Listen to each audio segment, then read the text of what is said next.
नमस्कार। स्वागत है आपका एकायन में। यहाँ पर हम बात करते हैं भगवान बुद्ध और उनकी शिक्षा के बारे में। आज हम धम्मपद की 73 और 74 क्रमांक की जो गाथा है, उसके उपलक्ष्य में आने वाली कहानी को समझेंगे, उसका दूसरा भाग समझेंगे।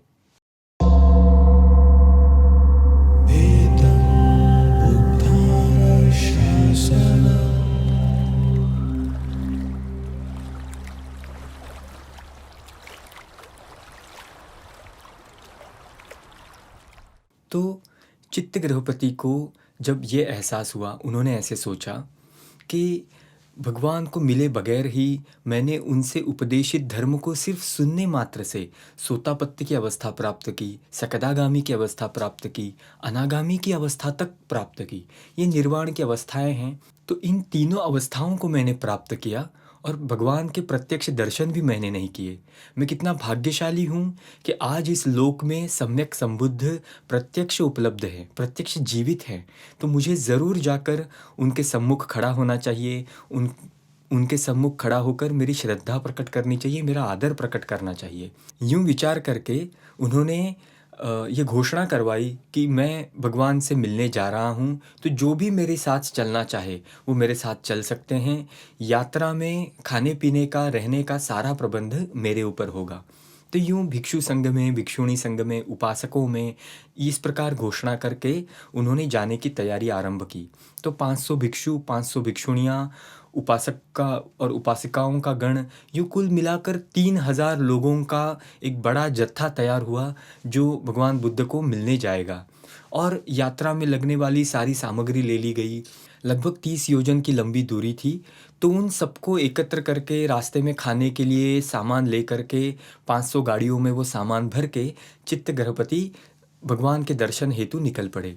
तो जैसे ही लोगों को समझा कि चित्तगृहपति निकल पड़े हैं भगवान के दर्शन हेतु, तो देवता वहाँ पर आ गए। लोगों ने एक एक योजन पर उनके पड़ाव के नज़दीक उनको दान देने के लिए अपने अपने पड़ाव डाले।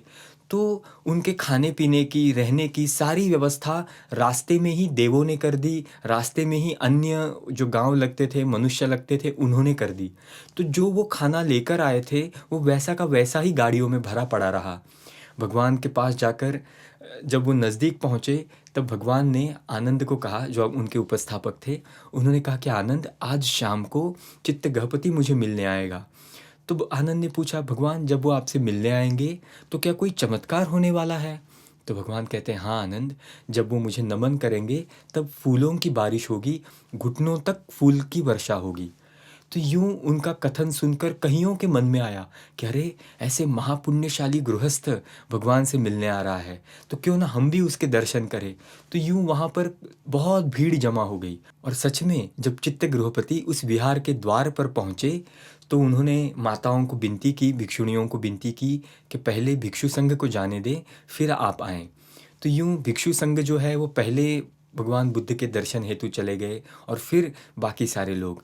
तो जब चित्तगृहपति भगवान बुद्ध के सम्मुख गए और उनको वंदना की, तो आकाश से दिव्य पुष्पों की वर्षा हुई, घुटनों तक दिव्य फूल आए, इस प्रकार हमें मिलता है।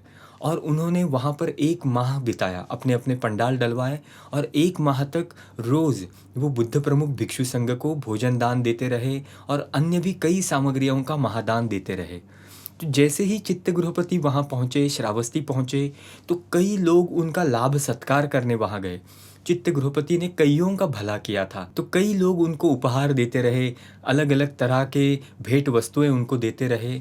और एक पूरा महीना बीत गया, लेकिन उन्होंने अपने पास से लाई हुई किसी भी चीज़ का इस्तेमाल नहीं किया। सारी चीज़ें उन्होंने लोगों से जो प्राप्त हो रही थी उसी से भिक्षुओं का भी सम्मान होता रहा और उनका भी जो जीवन यापन है वो चलता रहा। तो इस प्रकार 1 माह बीत गया, ना ही उनके गाड़ी से कुछ भी वस्तु चली गई, ना ही उनके धन में थोड़ा भी व्यय हुआ। तो अब तो जाने की बारी आई। तो भगवान के सन्मुख जाकर वो कहता है कि मैं 2 माह का सामान लेकर आया था, 1 माह यात्रा के लिए और 1 माह मैं यहाँ रहूँगा, पर इसके बावजूद मेरे गाड़ियों का 2 माह का सामान वैसे के वैसे अभी भी पड़ा हुआ है। तो कृपया मुझे कोई इस प्रकार की जगह बता दीजिए जहाँ पर मैं इन गाड़ियों का सामान उतार सकूँ। तो भगवान उसे भंडागार की जगह बता देते हैं। भंडागार में जाकर वो सारी 500 गाड़ियों को खाली करवाता है, भंडागारों को भर देता है और निकलने को होता है। भगवान बुद्ध को नमन करके जब निकलने को होता है तो कई सारे लोग वापस उनको उपहार लेकर आते हैं और वो 500 की 500 गाड़ियाँ फिर से धन से लद जाती है, धान्य से लद जाती है। आते समय भी उसी प्रकार उनको खाने की पीने की कोई कमी नहीं रहती और जो लेकर गए थे उतना ही लेकर वो वापस आते हैं। तो ये बात धर्म सभा में उठती है, भिक्षुओं को भी पता चलती है। तो भगवान से पूछा जाता है कि क्या चित्त गृहपति का ये जो लाभ सत्कार हुआ, ये जो सम्मान हुआ, वो क्या आपसे मिलने के कारण हुआ क्योंकि वो आपसे मिलने आ रहे थे, या फिर हमेशा ही उनका इस प्रकार सत्कार होता है? तो भगवान कहते हैं ऐसा नहीं है कि वो मुझे मिलने आ रहे थे इसलिए उनका ये सत्कार हुआ। उनका यूँ इस प्रकार से सत्कार तो हमेशा ही होता है। तो किस कारण से उनका इस प्रकार सत्कार होता है?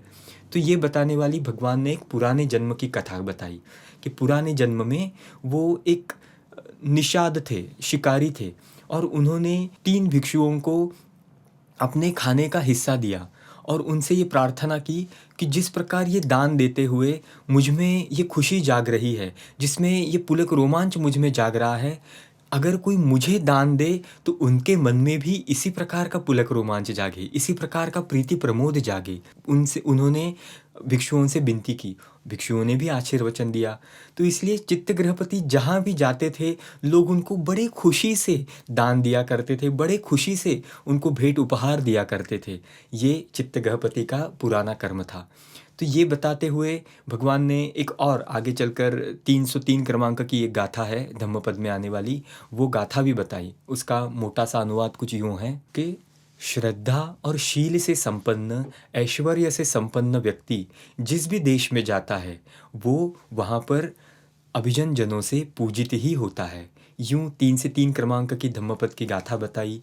ये गाथा सुनकर बहुत सारे भिक्षुओं को धर्म लाभ हुआ और कई लोग सोतापत्ति फल में प्रतिस्थापित हो गए।